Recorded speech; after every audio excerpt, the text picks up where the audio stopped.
They just said there's no real ginger in ginger ale. It says made with real ginger right on the bottle.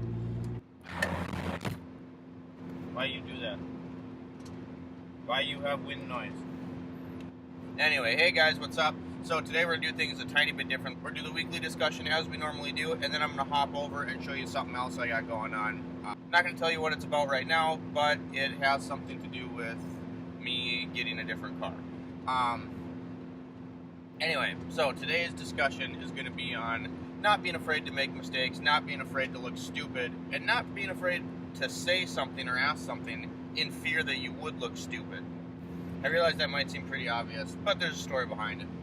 So the story goes, about a week ago on Saturday, and I don't know how everybody's shop works, but in my shop on Saturdays we go from 9 technicians down to 3. So you can about imagine how that goes when it gets busy. And anyway, I'm working, and 2016 Honda vehicle comes in. It says they have no AC. My first thought is, well, this thing's probably under warranty, we should check. So we call, and if not under warranty, it's like 5,000 miles out. And so, great, of course. Well, they have an extended warranty, which, I don't know if everybody knows this, but your extended warranty will work anywhere. So you could take your extended warranty, if you buy a Ford at our Toyota dealer and you buy an extended warranty, you could take it to Ford and they'll honor that extended warranty. Anyway, it doesn't matter. The customer doesn't want to go to Honda, which is owned by us, our company, and is right across the parking lot, like right across the street. But anyway, it doesn't matter. She doesn't want to go there. Complains of no AC. I got like 7 other things going on, and this car uses that new 1234 YF refrigerant, which, if you don't know, the machine takes like 3 times as long to use. Like, I seriously hope that as this stuff gets more developed, they come out with a better machine, because compared to the older refrigerant, it's just ridiculous. Like, it takes forever, and it's really, really expensive.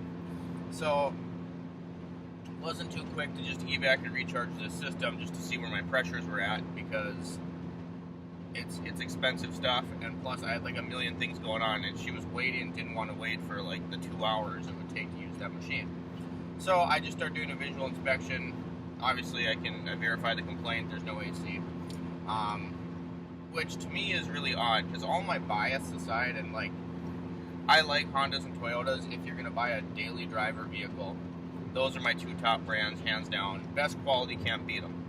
Anyway, so to me it's kind of odd that there's this Honda that's 2 years old that doesn't have any air conditioning. Like, they're just known to be more reliable than that. So I'm like, well, this is really odd. So I verify the complaint, make sure all the fan speeds and stuff still work, switches from outside air to recirc, that kind of thing. And then I lift it and I visually start looking for leaks in the lines, you know, things like that, see if I see any oil anywhere. Can't see anything, but then I see this massive hole in the condenser. Or not hole, sorry, I see this massive leak. Like, there was a spot like this big where it's just dark and oily.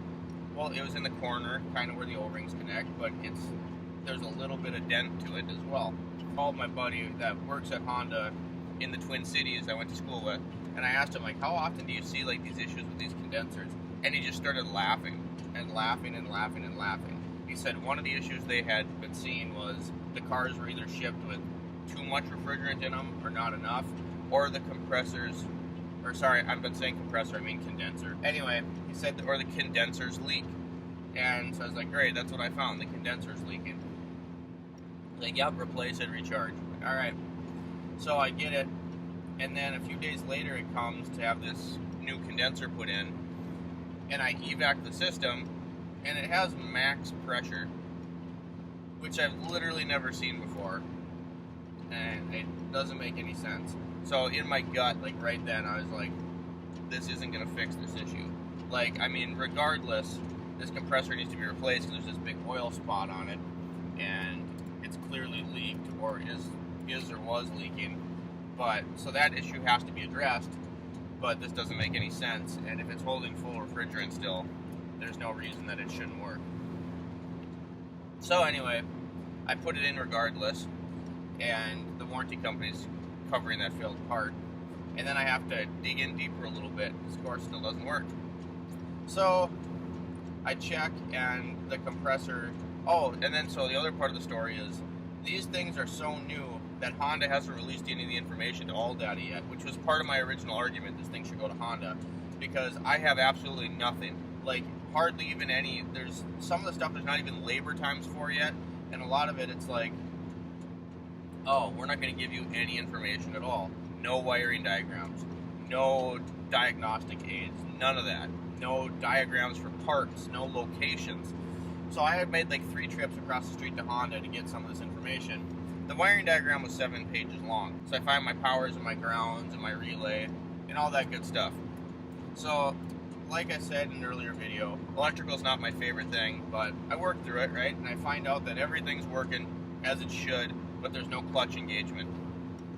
Now here's the key point. So I look at the compressor, and in this new vehicle, it is so shit crammed in the bottom of this thing that I can hardly see it. But from what I can see, so I can't see like the front face of it like this, I'm looking down at it, something looked odd. But I had a couple other techs verify some things with me and do some checks, and they were all like, yeah, the clutch isn't engaging. Well, I thought something about it looked really odd. So anyway, I keep going, I do some more checks, and I'm just stumped, and finally I'm like, we need the clutch, because it's obviously not engaged at all. We need the clutch and the coil. But then I brought up the point to them that, you know, something screwed up, to the warranty company. Something is screwed up with the system, it was leaking, whatever, the clutch isn't working.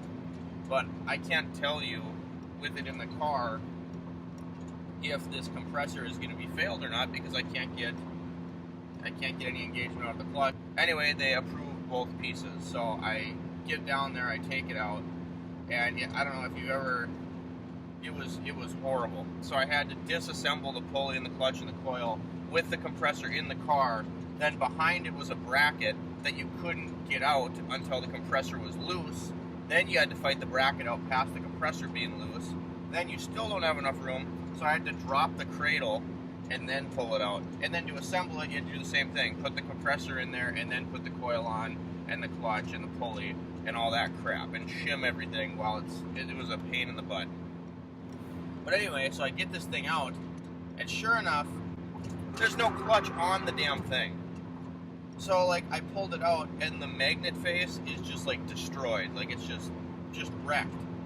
And there's no clutch. And it's just a little bolt that holds it in on the end.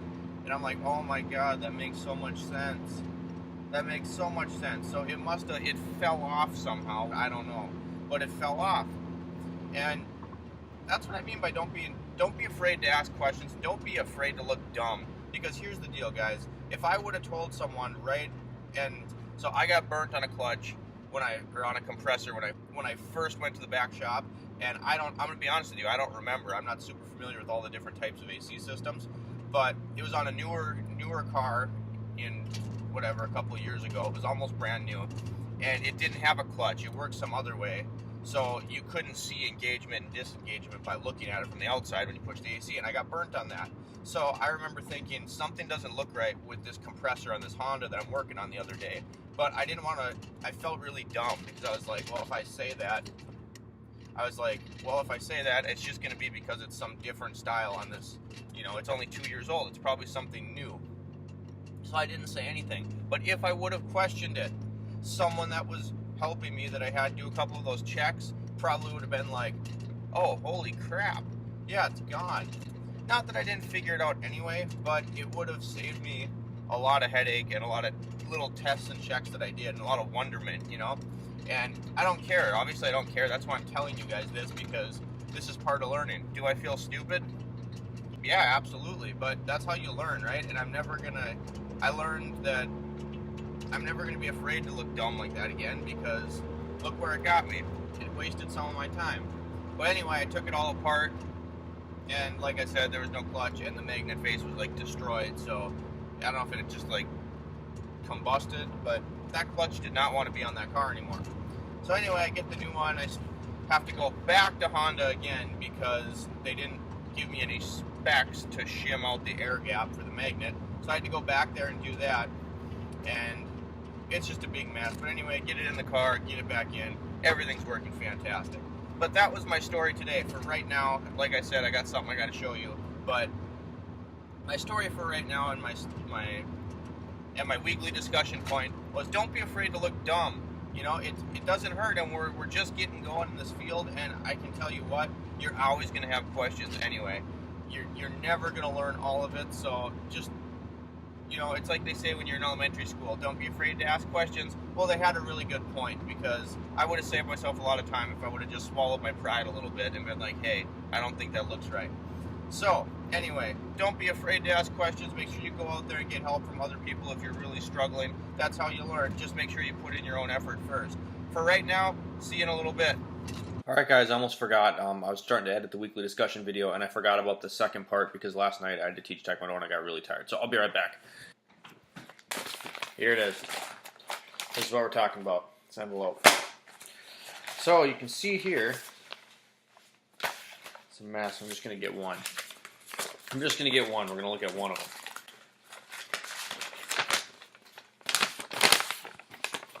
So this is a scrapyard ticket. This one says irony aluminum 19 pounds and wire 86 pounds. So what this envelope is, what all of these are, is my Fun Car Fund. So a lot of you know I have the 4i Fox body, which we made a video on a long time ago, and I still currently have not worked on. The Triumph kind of got in between that. I'm still working. That's all done. The bodywork's completely finished. It just needs to get sent to paint. The guy had like 3 cars ahead of it.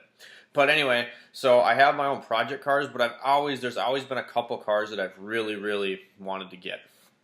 And being that I just moved into this house, you guys have seen my house before, it's hard for me to justify spending the money to get a fun car that's not like a project where I got to tear it all apart, tear the motor down, do body work. I just want something that I can bolt stuff onto and, you know, get dynos and stuff like that. And I just starting out getting my house, there's so many other things I need to spend my money on and to finish that I can't justify just taking that chunk of money, nor do I have the complete chunk of money, but I can't justify just taking it. So I have a little game with it. If you work in the automotive industry, you know you replace a lot of parts. And you get a lot of scrap metal that you usually throw away, whatever. Some places make you turn it in. My shop, you can turn it into our metal bin, or you can keep it. Like, they're okay with you keeping the metal for yourself. So all of these are scrapyard tickets. And every time that I get something that is metal, I put it next to my toolbox, and it usually sits there until my boss yells at me. So, and it's all in good fun. But in all reality, if it gets to be too big of a mess, she'll tell me that I need to bring it in. Anyway, so I'll separate like the aluminum, the copper, the steel, all that kind of stuff. And there's some stuff I don't bother breaking down all the way, like water pumps I turn in as irony aluminum. And then I save wire harnesses, stuff like that in a bin, and even lead wheel weight. Sometimes I'll save all that stuff. But I thought it'd be kind of fun. I'm going to gauge this. I'm going to have a little graph. I haven't decided exactly how I want to set that up yet. But I'm going to have a chart, and every once in a while I'm going to mention where it's at. So far, I've made 3 trips to the scrapyard, and this is what I got. I've made 3 trips in last couple months, and we're just going to see where this is at. But yeah, so this is like 3 trips to the scrapyard, and we're going to see where we're at. Alright, so I'm going to count it out quick.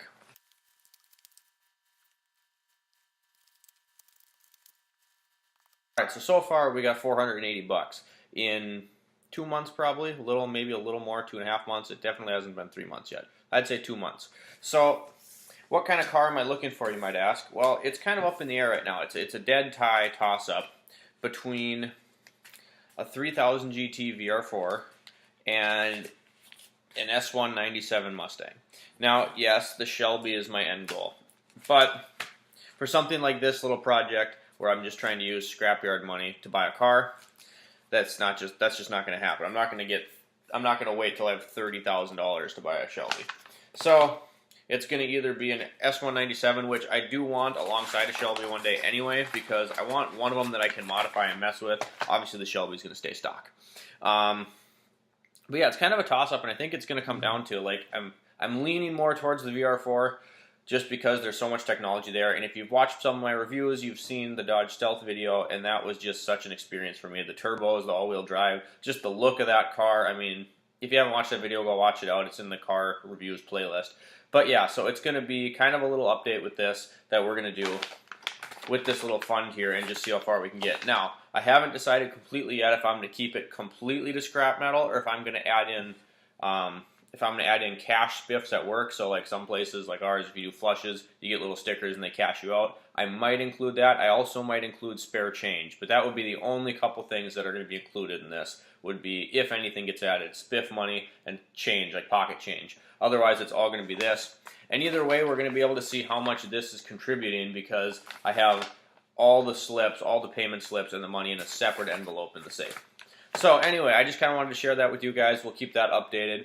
See how long it takes for the car fund to reach that Mustang or that VR4. And eventually we're going to figure out which one we actually end up getting. So, hope this has been a good weekly discussion for you with a little bonus section just to keep you up to speed. See you next time.